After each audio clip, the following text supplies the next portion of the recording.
तो अब हम सॉल्व करेंगे मॉक पेपर 1 का क्वेश्चन नंबर 1 मैथ्स का। तो क्वेश्चन में हमें एक इक्वेशन दिया गया है और उस इक्वेशन के जो रूट्स है उनका रेशियो दिया गया है। तो हम मान लेते हैं कि जो इक्वेशन है उसके रूट्स है अल्फ़ा और बीटा, और हमें क्या दिया गया है, alpha upon beta is equals to m/n। अगर हम एक कांस्टेंट ले लेते हैं r, तो हमें क्या मिलेगा, alpha is equals to mr मिलेगा, बीटा इज इक्वल्स टू क्या मिलेगा, nr।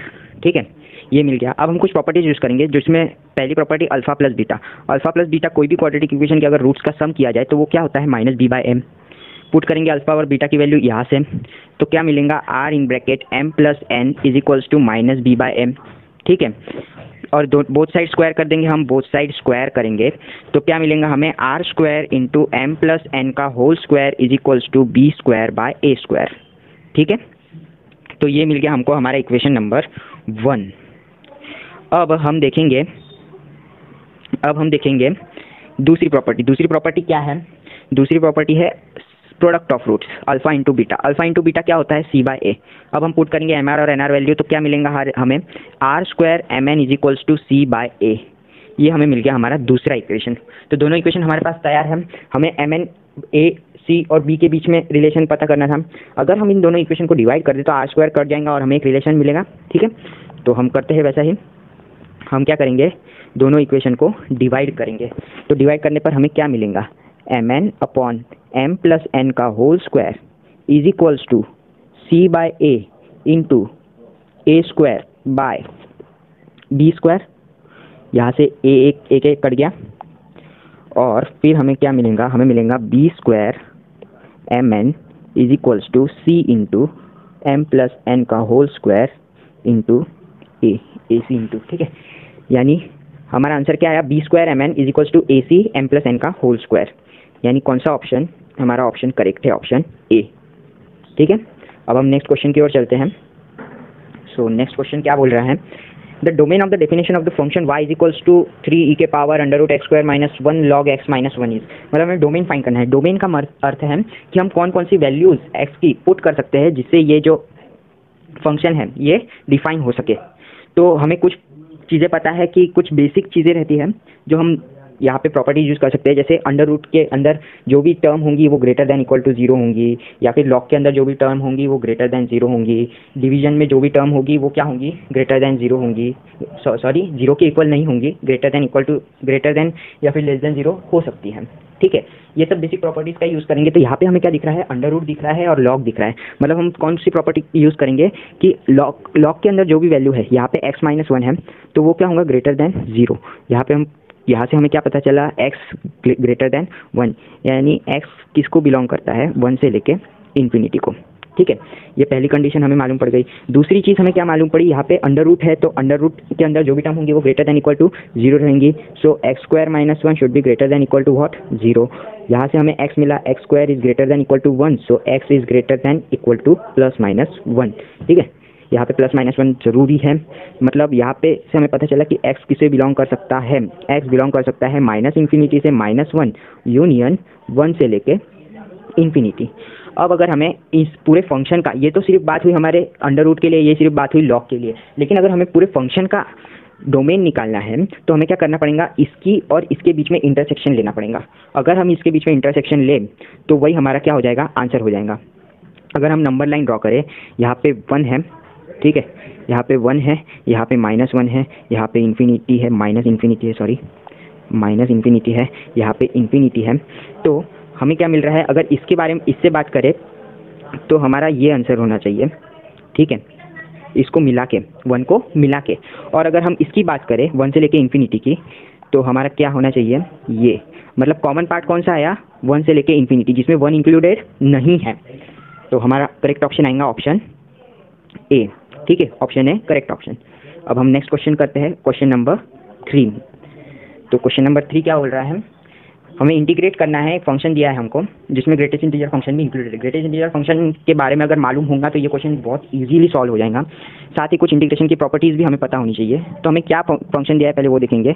इंटीग्रेट करना है हमें 1 से लेकर 1 तक, -1 से लेकर 1 तक x minus mod x dx को, ठीक है। तो यहाँ से हम कुछ प्रॉपर्टीज़ पता है इंटीग्रेशन की, हम इसे अलग कर सकते हैं।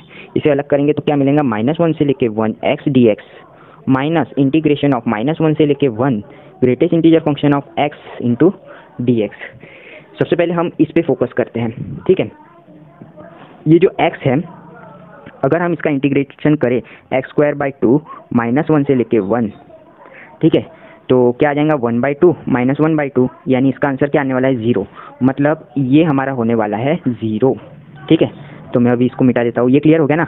मतलब इसका तो कोई सवाल ही नहीं उठता है कि ये कोई चेंज करेगा वैल्यू पूरे इंटीग्रेशन की। तो 0 माइनस ये।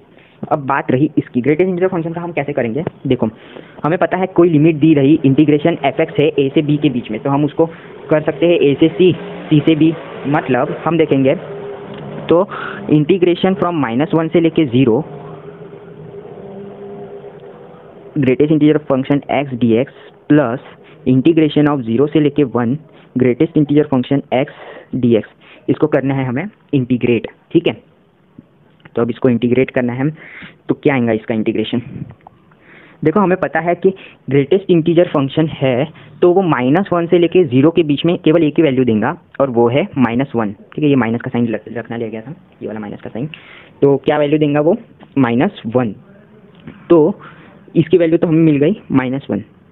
साथ ही हमें ये भी पता है कि 0 से लेके 1 यानी कोई नंबर लाइन है, वहाँ पे अगर 0 से लेके 1 के बीच में हम अगर कुछ भी वैल्यू डालें तो ग्रेटेस्ट इंटीजर फंक्शन क्या देने वाला है, हमें 0 ही देने वाला है, क्योंकि वो हमेशा क्या इंटीजर ही देता है।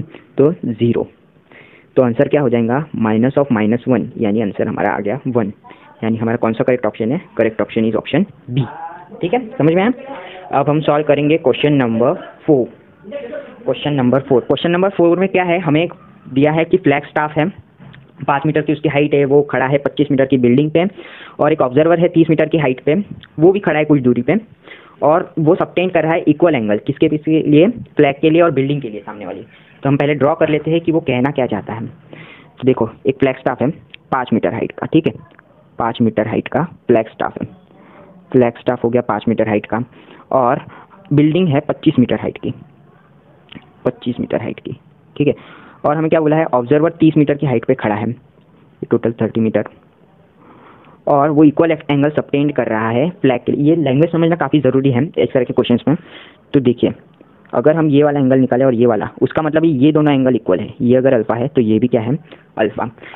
और हमें फाइंड करना है इन दोनों के बीच का, इसके और इसके बीच का डिफरेंस। तो सपोज़ हम ले लेते हैं वो डिस्टेंस का x, सपोज हम डिस्टेंस x ले लेते हैं। तो हम यहाँ पे सिंपल ट्रिग्नोमेट्री यूज़ करेंगे। क्या करेंगे, सबसे पहले इस वाले ट्रायंगल के लिए बात करेंगे। सबसे पहले ये छोटा वाला जो ट्रायंगल है ना, उसके लिए बात करेंगे। उसके लिए हम बात करेंगे तो क्या आएगा, tan अल्फ़ा आ जाएगा अपोजिट, यानी 5/x, ठीक है। और अब हम बात करेंगे बड़े वाले ट्रायंगल के लिए, ये वाले ट्रायंगल के लिए, ये वाला जो बड़ा वाला ट्रायंगल है उसके लिए tan अल्फ़ा आएगा क्या, नहीं, यहाँ पे क्या आएगा, alpha plus alpha 2α। So tan 2α is equals to opposite में 30/x, ठीक है। ये तो हो गए हमारे tan अल्फ़ा और tan 2α निकाल लिए। अब आगे क्या करना है, आगे हमें यूज़ करना है काफ़ी सिंपल और इम्पॉर्टेंट फॉर्मूला ट्रिग्नोमेट्री। कौन सा, कि tan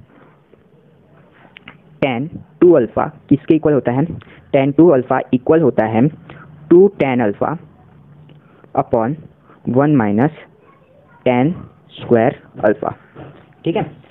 अब इसमें हमें पता है tan 2α की वैल्यू हमें पता है, tan अल्फ़ा की वैल्यू पता है। जब हम यहाँ पे पुट करेंगे सारी वैल्यू तो हमें मिलेगा एक क्वाड्रेटिक इक्वेशन, और बाद में उसे सॉल्व करने पर हमारी x की वैल्यू, x स्क्वायर की वैल्यू आएंगी 75/2। जब हम इसे आगे और सॉल्व करेंगे तो हमारी वैल्यू आएंगी 5√3/2, ठीक है। सॉल्व नहीं किया मैंने, सॉल्व अपने आप कर लेना। तो हमारा फाइनल आंसर क्या आया, 5√3/2, जो करेक्ट ऑप्शन है ऑप्शन बी। अब हम नेक्स्ट और इस वीडियो का लास्ट क्वेश्चन देखेंगे, क्वेश्चन नंबर 5। क्या दिया है हमें, एक रिलेशन दिया है एक्स वाई में, जो X Y belongs to Z. Z का मतलब यहाँ पे है इंटीजर्स, ठीक है, जेड स्टैंड्स फॉर इंटीजर्स। ये कुछ इंपॉर्टेंट टर्म्स है जो मालूम होनी चाहिए हमें। तो जेड इंटीजर्स है और हमें एक कंडीशन दी है कि x² + y² ये हमेशा लेस देन और इक्वल टू क्या है, 4 है। तो वो, और हमें फाइंड करना है उसका डोमेन।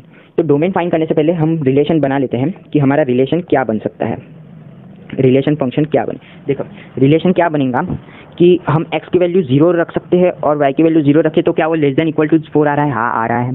साथ ही x की वैल्यू -1 कॉमा y की वैल्यू 0 भी रख सकते हैं, एक और वैल्यू रख सकते हैं 0 कॉमा -1 भी रख सकते हैं, ठीक है। और क्या रख सकते हैं? 1 कॉमा 0 रख सकते हैं, 0 कॉमा 1 रख सकते हैं, 2 कॉमा 0 रख सकते हैं, -2 कॉमा 0 रख सकते हैं, 0 कॉमा 2 रख सकते हैं, 0 कॉमा 2 रख सकते हैं, और क्या रख सकते हैं हम? 0 कॉमा -2। तो ये हमारा सेट बन गया पूरा, ठीक है। रिलेशन ये बन गया। अब हमें डोमेन फाइंड करना है। डोमेन क्या होता है? समझो हम x और y ये एक किसी रिलेशन की टर्म, एक एलिमेंट है, तो जो हमारा पहली टर्म होती है यानी यहाँ पे जो x है वो होता है डोमेन, ठीक है, यानी वो वैल्यू हम इंसर्ट करेंगे, समझ गए। तो हमारा x का होता है डोमेन। यहाँ पे कौन कौन सी वैल्यूज़ हैं? 0 है, -1 है, 1 है, और 0 तो हमने पहले ही काउंट कर लिया, फिर 2 है और -2 है, ठीक है। हम इसे साइड में अगर लिख ले तो कौन कौन सी वैल्यूज़ बन रही है? -1, 1, 0, 2, -2। मतलब हमें ये सेट मिल गया। मतलब हमारा ऑप्शन क्या है? ऑप्शन